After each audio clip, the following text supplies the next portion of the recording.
지혜는 많은 사람들 앞에서 자신이 늘 선한 것을 말한다고 강조했습니다. 그리고 또한 정직한 것을 말한다고 강조했습니다. 또한 진리를 말한다고 강조를 했습니다. 이러한 지혜는 늘 악을 미워하기 때문에 의로운 말만 한다라고 이제 이야기를 했죠. 자, 이렇게 지혜가 선한 것, 정직한 것, 진리, 의로운 말들을 할 때에 총명한 사람들, 이런 자들은요, 지혜의 말을 다 인정한다라고 우리가 나누었습니다. 왜냐하면 총명이 있는 자라고 하는 것은 하나님의 은혜를 받은 자들이기 때문에 지혜가 하는 말들, 이것은 우리의 신앙의 선한 양심을 따라 외쳐지는 소리와도 같습니다. 그렇기 때문에 그 지혜가 외치는 대로 살지는 못할지언정 그 지혜가 우리 안에 외치는 말들이 다 옳은 것이며 하나님의 뜻에 부합한 말씀이라는 것을 인정할 수밖에 없는 것이죠. 그렇기 때문에 이렇게 진리가 하는 말들이 다 옳다, 하나님의 뜻에 부합하다라고 하는 사실을 인정하는 자라면 힘을 내서 세상의 가치를 따라 살아가던 그 발걸음을 조금 멈추고 조금 더 지혜가 교훈하는 것에 가치를 두고 살아가기 위해 애써야 한다라고 하는 것, 이것이 지혜의 교훈이었습니다. 오늘은 그 지혜가 이제 사회 안에서 어떤 역할을 하는지 그 부분에 대해서 또 강조하며 교훈합니다. 그 부분을 우리가 함께 살펴보려고 합니다. 자, 12절과 13절 함께 읽습니다. 시작.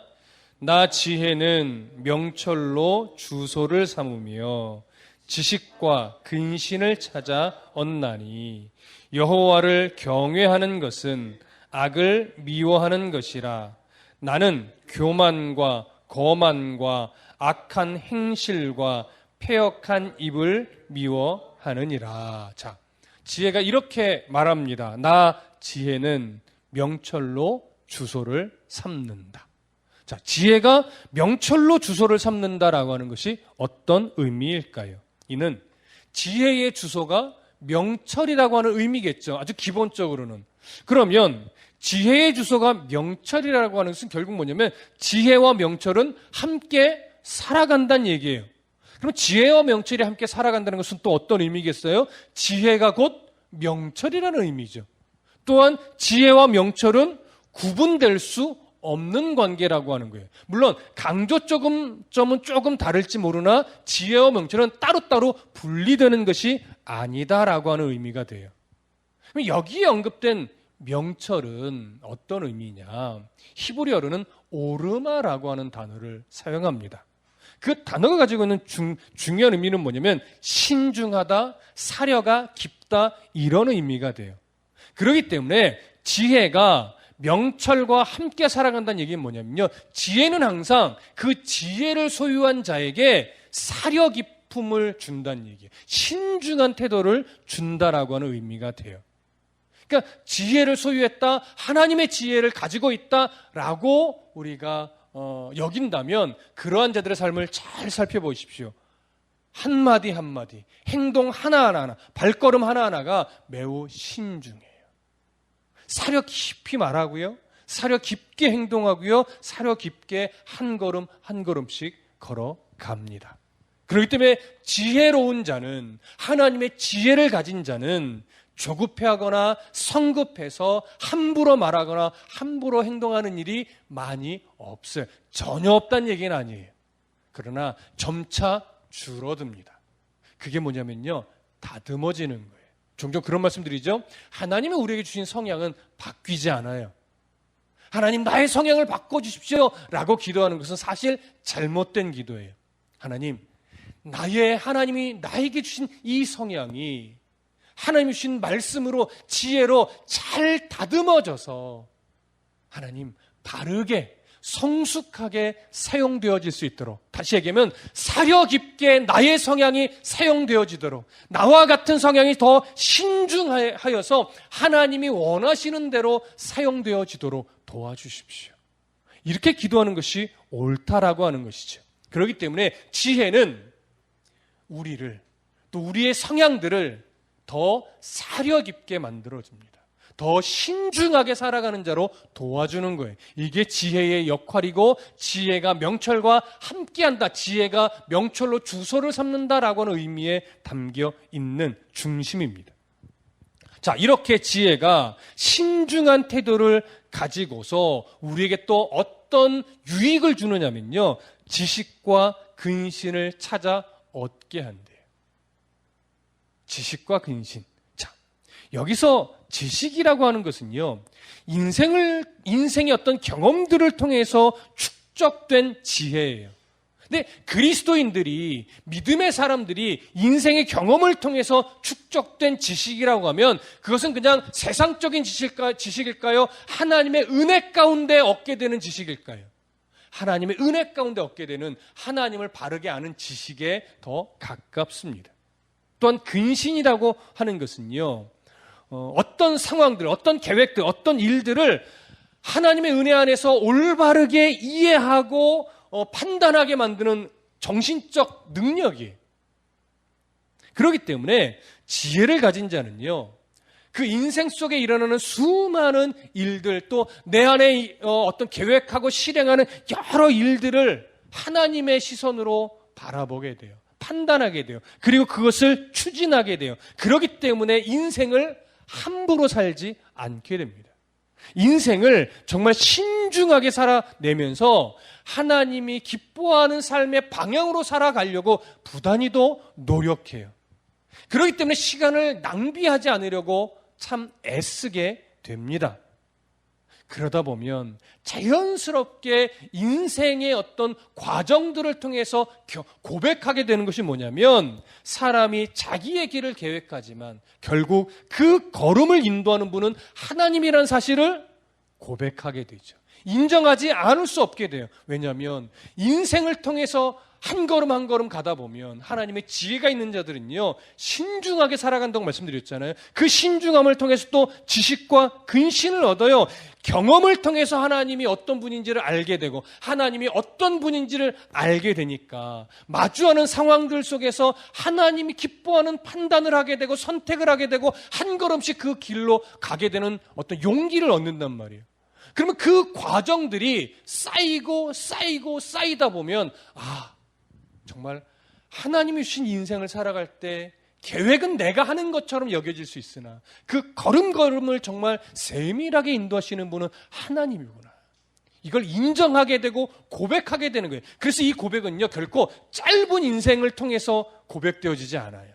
긴 인생을 통해서 하나님이 그 사람의 전 인생을 통해서 역사하시고 또 경험하게 하시고 보게 하시고 느끼게 하시는 그 과정들을 통해서 고백하게 되는 거예요.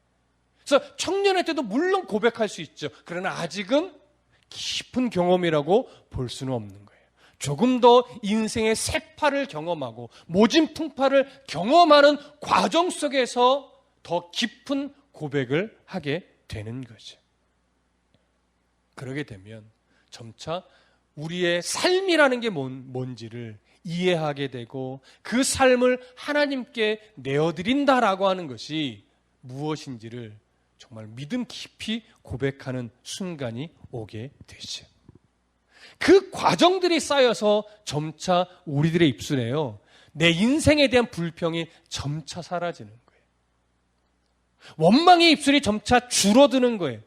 그러다 보면 또 어떤 상황 속에서도 감사하는 이 마음을 잃어버리지 않게 되죠.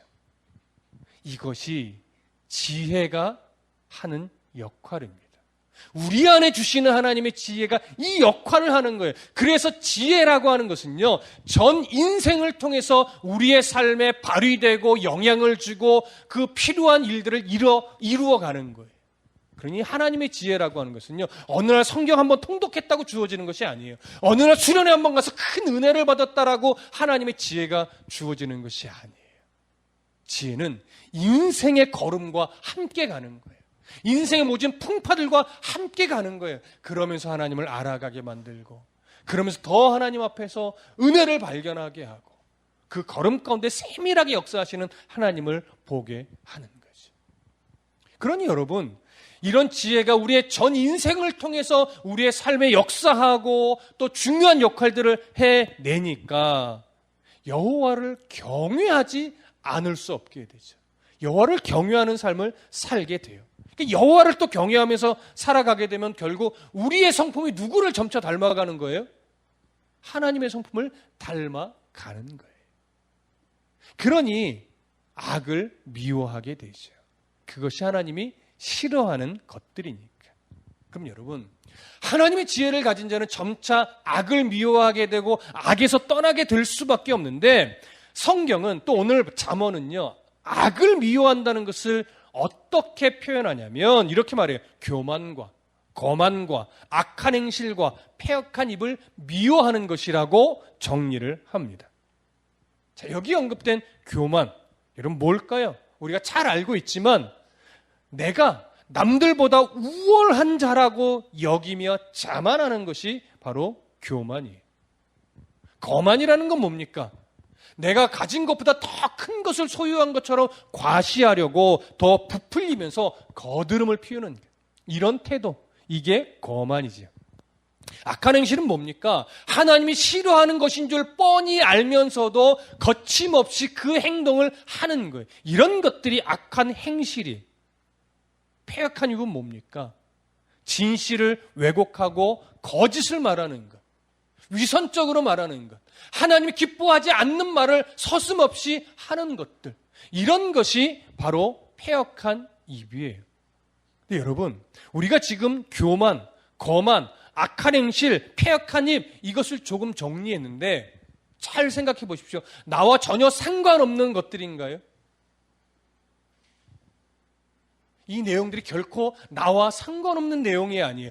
정도의 차이는 조금 있을지 몰라도 여러분, 우리 안에, 또 이 말을 하는 제 안에도 교만이 있어요. 때로는요, 거만도 있어요. 저도요, 어디 가서 좀 꿀리고 싶어 하지 않아요. 막 드러내놓고 교만스럽진 않고요, 드러내놓고 거만하지는 않아요. 그런데 마음 한쪽에 있어요. 교만도 있고요, 거만도 있고요, 어디 가서 좀 기죽지 않고 싶고요, 어디 가서요, 교회 성도 숫자 몇 명이에요 보면 교회가 성도의 숫자로 판가름 나는 것이 아니라는 걸 너무나 잘 알면서도 조금 부풀려서요, 우리 교회 성도 숫자는 이 정도 돼요. 그냥 100명 좀 안 돼요. 100명 훨씬 안 되면서도 이렇게 얘기해요. 100명 좀 안 돼요. 이게 뭔 말이에요? 좀 많아 보이고 싶은 거예요, 저도. 누가 보면 에이, 그 정도 갖고 무슨 교만이라고 거만이라고 말합니까? 라고 하겠지만 여러분, 하나님 앞에서 나를 비춰보면 그것 또한 교만의 뿌리이고 거만의 뿌리예요. 악한 행실, 여러분, 우리가 다 선한 행실만 합니까? 돌아보십시오. 스스로 냉철하게 물어보십시오. 우리 안에 거만한 악한 행실이 얼마나 많습니까? 패역한 입 얼마나 많습니까? 여러분, 늘 정직하게만 말합니까? 정직하게만 행동합니까? 우리 그러지 못해요. 예배당에서 거룩한 모습으로 찬송하고 기도하는 것, 여러분, 꼭 그런 모습이 있다고 해서 이런 하나님이 싫어하는 교만, 거만, 악한 행실, 패역한 입이 없는 것 아니에요. 거룩한 모습으로 예배하고 찬송하고 기도하는 중에도 우리 안에는요, 거짓과 거만과 교만과 악한 마음들이 계속 일어나는 거예요. 저는 가끔 어떨 때 놀라냐면요, 막 하나님 앞에서 열심히 설교를 해요. 막 뜨겁게 부르짖고 강조를 해요. 설교에 몰두하잖아요. 근데 놀라운 건요, 그렇게 몰두하는 중에서 순간 머릿속으로요, 나쁜 생각을 할 때가 있어요. 이게 참 놀라워요. 그래서 스스로 물어요. 야, 너는 어떻게 설교하는 중에도 순간 스쳐 지나가던 머릿속으로 나쁜 생각을 할 수가 있냐? 이렇게 되물을 때가 있어요. 그래서 설교하다가 정신을 차리려고 애를 쓰죠. 내가 왜 이런 생각을 하면서 설교를 하고 있지? 이런 생각, 여러분들은 그런 적 없나요? 막 설교를 집중해서 듣다가도 은혜 받으려고 몸부림치는데 머릿속으로 순간 그런 하나님 기뻐하지 않는 생각들이 스쳐 지나가고 그런 생각에 또 빠지기도 하고. 여러분, 하나님 앞에 아무리 거룩하게 살려고 몸부림치는 백성이라도요, 삶을 더 집요하게 살펴보다 보면 우리 안에 그런 하나님의 거룩하신 속성과 반대되는 이런 악한 모습들이 다 있어요. 그렇기 때문에 성경은요, 또 하나님이 끊임없이 우리에게 뭐라고 말하냐면 그런 하나님의 속성과 반대되는 삶의 모습들이 일상 속에 나타나지 않게 하려고 부단히도 노력해야 된다고 말하는 거예요. 노력해야 돼요. 노력. 왜 노력이라고 말해요? 그런 모습들이요, 끊임없이 내 안에서 나타나기 때문에 그래요. 한 수십 년 신앙생활하고 성경 읽고 막 수련회도 하고 막 부르짖어 기도도 하면 좀 없어지면 좋겠는데 없어지지 않으니까, 하나님의 나라 갈 때까지 그런 악한 모습들이 내 안에서 사라지지 않으니까 끊임없이 부단히도 노력하라고 하는 거예요. 이런 노력이 정말 여호와를 경외하는 삶이에요. 여러분 잘 들으세요.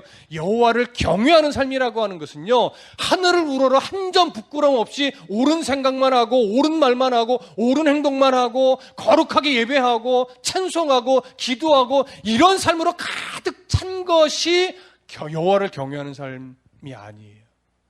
그것만을 말하는 것이 아니란 얘기예요. 그런 삶과 함께 여호와를 경외한다는 것은 뭐냐면요, 끊임없이 넘어지는 내 모습을 안타까워하면서 그러지 않으려고 하나님 바라보면서 노력하는 것, 하나님 도와주세요라고 간절히 구하면서 애쓰는 것, 이런 모습들이 바로 하나님을 경외하는 삶이에요. 이거 하나님이 기뻐하는 것 아닌데 라고 알면서도 또 해요. 그래 놓고서 내가 왜 이랬지? 라고 또 하나님 앞에 또 자복하고 회개하는 심정을 가지고 하나님 도와주세요. 또 넘어졌어요. 나 이거 어떻게 합니까? 나 하나님의 백성인데, 나 목회자인데 또 넘어졌어요. 하나님 이거 어떻게 하면 좋아요? 라고 스스로의 그 모습들을 안타까워하며 하나님 앞에 기도하면서 또 한 걸음씩 그러지 않으려고 애쓰는 것, 노력하는 것, 이 모든 모습이요 하나님을 경외하는 거예요. 그럼 결국 여러분 생각해 보세요. 하나님을 경외하지 않는다는 건 뭐겠어요? 그런 마음 자체를 갖지 않고 그저 내 소견에 오른 대로 나의 만족과 유익을 위해서만 그냥 치달아가는 인생이 여호와를 경외하지 않는 거예요. 예배하면 뭐 하겠어요? 기도하면 뭐 하겠어요? 찬송하면 뭐 하겠어요? 교회 밖을 딱 나가면 하나님에 대한 생각 없이 그저 나의 만족과 유익을 위해 내 소견에 오른 대로만 치달아 살아가고 있는데 하나님을 경외하는 삶이 아닌 거예요.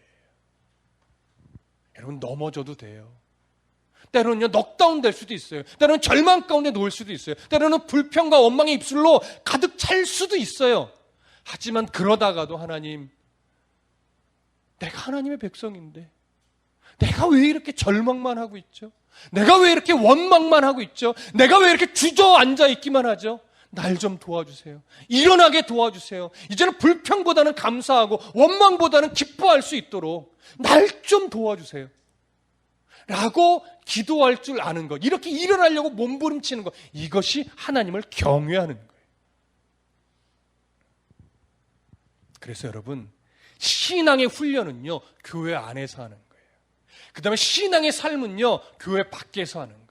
이 두 가지가 조화를 이룰 때 우린 정말 하나님을 경외하는 성도가 되어져 가는 거지. 자, 이제 지혜는요, 여호와를 경외하며 악을 미워하는 그 지혜가 이제 사회 속에서, 세상 속에서 어떤 역할을 하는지 그걸 우리에게 교훈합니다. 자, 14절부터 16절 함께 보겠습니다. 14절부터 16절 시작. 내게는 계략과 참 지식이 있으며 나는 명철이라.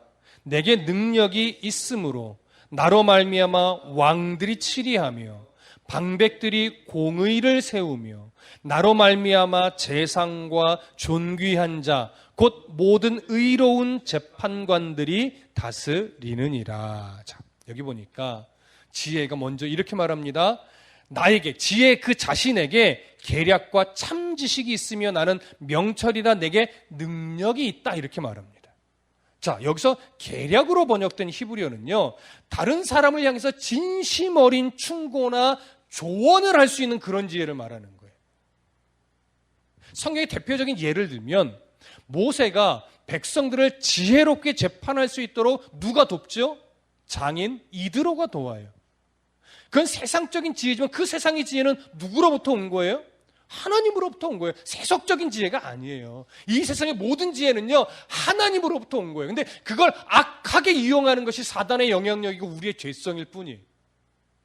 그러니까 세속적 지혜는 없어요. 사실은 다 하나님이 주신 지혜를 우리가 사용하고 발휘하는 거죠. 그러니까 이드로가 그렇게 모세에게 조언을 했을 때 그것이 바로 오늘 잠언에서 말하고 있는 계략인 거예요. 그러니까 계략이라니까 약간 부정적인 느낌이 우리 안에 있지만 여기서 부정적인 느낌으로 사용된 것은 아닙니다. 그리고 이어지는 참 지식은 뭐냐? 삶의 현장에서 실제로 활용될 수 있는 유용한 정보를 말하는 거죠. 그러니까 이드로의 어떤 제안도 참 유익한 지식이며 정보라고도 말할 수 있어요. 그러니까 지혜는 이러한 계략과 지식을 가지고 있대요. 정말로 우리에게 정말 삶에 필요한 그런 조언들을 할 수 있고 필요한 지식들을 전달할 수 있다라고 하는 거예요. 이러한 지혜가 그런 어떤 계략을, 그런 지식을 가지고 있기 때문에 무엇을 또 우리에게 줄 수 있다라고 말하냐면 그 지식이 있고 계략 능력도 있고 명철도 갖고 있기 때문에 이제 왕들, 그 다음에 방백들, 그 다음에 재상, 존귀한 자들, 재판관들 이들에게도 중요한 역할을 감당한다라고 이야기를 해요. 자, 무슨 말이냐? 여러분, 계략과 지식을 가지고 있는 지혜는요, 명철과 능력도 가지고 있는데 여기서 명철은 12절의 명철과 좀 달라요. 히브리어로 빈이란 단어를 쓰는데 이건 분별력이 있다라고 하는 의미예요. 그러니까 분별력은 뭡니까? 삶에서 마주하는 이 상황들, 문제들을 하나님이 뭘 기뻐하실지 판단할 수 있는 능력이에요.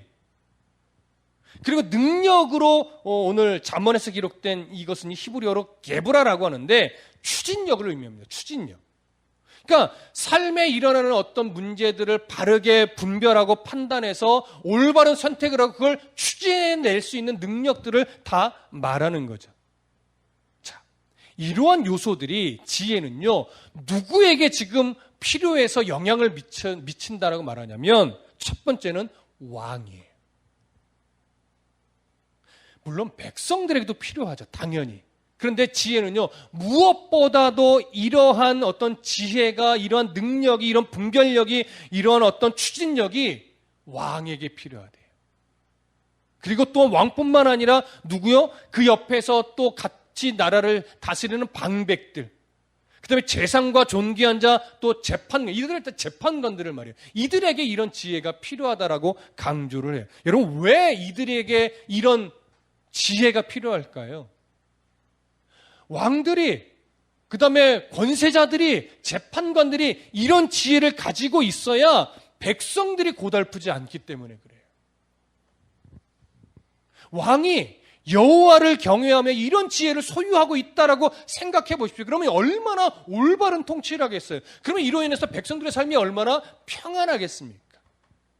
또 왕과 함께 나라를 다스리는 방백들이 왕처럼 여호와를 경외하면서 이런 지혜를 소유하고 있다면요, 그 사회 안에 하나님의 공의가 올바르게 세워지겠죠. 그러면 질서가 바로 잡혀요. 그리고 또 재판관들이 곳곳에서 이렇게 여호와를 경외하면서 이런 지혜를 가지고 있다면, 그래서 의로운 재판을 해낸다면 이 세상에 억울한 자들이 없을 거예요. 그러면 세상은 정말 공의와 정의의 바탕이 된 하나님을 경외하는 그런 세상이 되겠죠. 근데 우리는 이런 말을 하면 이건 이상적인 내용일 뿐이라는 걸 알아요. 과연 이 세상에 존재하는 왕들과 방백들과 재판관들 중에서 정말 이렇게 하나님을 경외하는 지혜를 가지고 끝까지 바르게 통치를 하고 의롭게 재판할 수 있는 사람이 있는가? 이런 물음 앞에 우리는 긍정적으로 반응하기 어렵습니다. 왜냐하면 우리가 너무나 잘 아는 솔로몬도 하나님을 경외하는 통치를 끝까지 해내지 못했어요. 성경에 등장하는 여러 왕들, 지혜자들을 보면요, 이들이 끝까지 한 점의 실수도 없이 하나님의 지혜를 바르게 사용했다라고 말할 수 없어요. 그들도 다 많이 넘어졌고요, 많이 실수했고요, 때로는 죄 가운데 거한 적도 너무나 많습니다. 그럼에도 불구하고 왜 지혜가 오늘 이런 말을 하는 걸까요? 이건요, 기준을 보여주는 거예요.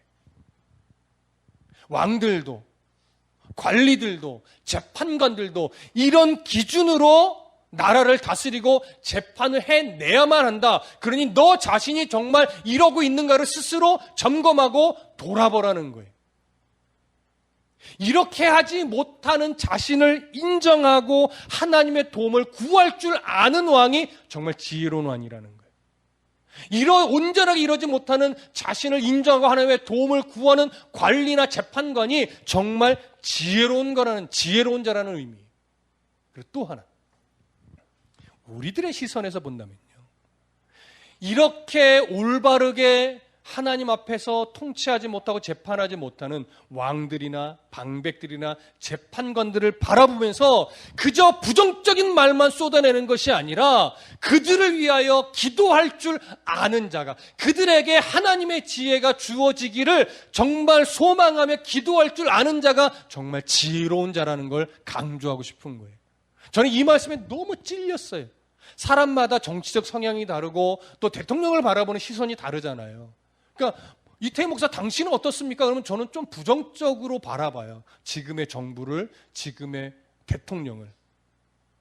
그러다 보니까 제 스스로에게 이 말씀을 주면서 물었어요. 너는 지금 대통령을 위해서 얼마나 기도했니? 라고 물으니까 뭐 저렇게 통치해, 저렇게 정치를 해라고 불평의 말은 쏟아냈어도 기도를 제대로 못했더라고요. 그런 걸 보니까 저는 이 나라의 통치자를 향해서는 지혜롭지 못한 사람이었던 거예요.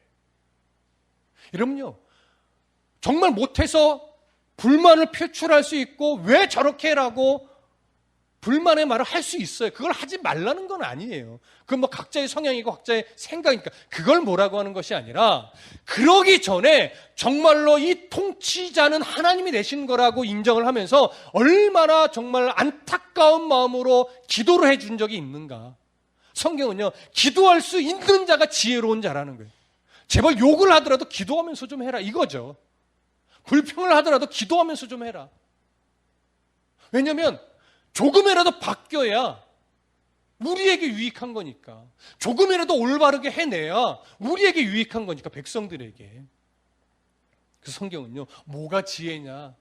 나의 부족함을 인정하고 하나님 앞에 도움을 구할 줄 아는 자가 지혜자이고, 또 그 지혜가 필요한 자를 위해 손가락질하기보다 먼저 기도해 줄 아는 자가 정말 지혜로운 자다. 이걸 지금 성경이 드러내 보여주는 겁니다. 그렇기 때문에 이제 17절 볼까요? 함께 읽습니다. 시작. 나를 사랑하는 자들이 나의 사랑을 입으며 나를 간절히 찾는 자가 나를 만날 것이니라. 여러분, 이 17절의 말씀을 앞에 맥락 없이 이 구절만 본다면 우리는 이 구절을 이런 의미로 좋아할 거예요. 그래, 하나님을 간절히 찾는 자가 만나 주신다고 했으니까 내가 오늘 하나님의 도움을 받아 이 어려운 문제를 해결해 보자. 내가 지금 이 상황을 모면해야 되는데 하나님 간절히 찾으면 이 상황을 모면할 수 있게 해주시겠지. 내가 지금 저 동산에 올라야 되는데 하나님을 간절히 찾으면 저 동산에 오르도록 도와주시겠지. 이걸 약간의 성공주의적인 시선으로 이 말씀을 바라보는 성향이 우리 안에 있단 말이에요. 그런 의미로 간절히 찾아요. 뭔가를 이루려고, 뭔가 오르려고, 뭔가를 얻으려고, 뭔가 성공하려고. 물론 우리가 그런 필요에 의해 하나님을 찾을 수 있어요. 필요에 의해 하나님을 찾고 하나님 또 그 필요를 채워주시기도 해요. 그러나 우리가 늘 말씀드리지만 하나님은 우리의 필요를 채워주기 위해 계신 분은 아닌 거죠. 그렇기 때문에 오늘 17절은요, 앞에 맥락에서 살펴봐야 돼요. 그렇다면 무슨 의미겠습니까? 나를 사랑하는 자들이 나의 사랑을 입으며 나를 간절히 찾는 자가 나를 만난다 할 때, 여기서 간절히 찾는다는 것은 어떤 의미겠어요? 하나님의 긍휼이 없으면, 하나님의 지혜가 없으면 나는 늘 죄에 넘어지고 내 욕심에 넘어지고 절망의 늪에 빠지는 인생입니다. 하나님, 나를 도우셔서 내게 긍휼을 주셔서 절망의 늪에 빠지지 않게 하시고 교만과 악한 행실에 넘어지지 않게 도와주시고 언제나 하나님이 주신 지혜를 가지고 올바른 판단과 올바른 선택을 하며 믿음의 여정을 걸어갈 수 있도록 하나님 도와주십시오. 그렇게 하나님의 뜻대로 지혜롭게 살기 위해서 간절히 찾는 거예요. 지혜가 부족한 나 자신을 인정하며 하나님을 찾는 거예요. 이것이 나의 사랑을 입은 자가 하나님을 간절히 찾을 때 하나님이 그런 자를 외면하지 않는다라는 의미로 오늘 17절은 기록되어 있는 겁니다. 하나님의 사랑 안에 우리는 이미 놓인 자예요. 우리는 이미 하나님을 경외하는 자들이에요. 하나님을 사랑하는 자들입니다. 그러니 불법과 불의가 팔을 치고 억울함이 가득한 이 세상을 우리가 살아가고 있지만 그 속에서도 하나님을 경외하는을 놓치지 않고, 근데 그런 악한 세상이지만, 불의한 세상이지만, 억울한 세상이지만 그런 세상 속에서도 하나님을 앞에서 기도할 줄 아는 지혜로운 자로 우리가 살아가야 할 겁니다. 그리고 그런 지혜를 가지고 살아가기를 늘 소망하지만 여전히 우리는 자주 넘어질 겁니다. 여전히 우리는 실수할 겁니다. 여전히 우리는 또 내 욕심에 의한 선택을 하는 순간이 많을 겁니다. 하지만 하나님은, 우리를 사랑하는 하나님은요, 계속 그런 실수만 하도록 놔두시는 분이 아님을 또 믿으시기 바랍니다. 그러니 그런 인생의 과정들을 겪어가면서 실수하고 다시 일어나고 넘어지고 다시 일어나고 이러한 인생의 과정들을 겪는 그 속에서 나의 연약함을 하나님 앞에 인정하고 전능하신 하나님을 바라보면서 간절히 도움을 구하며 찾는 이에게 하나님은요, 말씀으로 우리에게 지혜를 주실 겁니다. 하나님의 약속이에요. 잠언의 약속이에요. 그러니 이 성경의 말씀을 믿고 한번 성경대로, 말씀이 우리에게 깨우치게 만들어주시는 그 말씀대로 순종하며 살아가보는 믿음의 용기가 저와 여러분들의 삶 가운데 일어나기를 소망하고 축복합니다. 기도하겠습니다.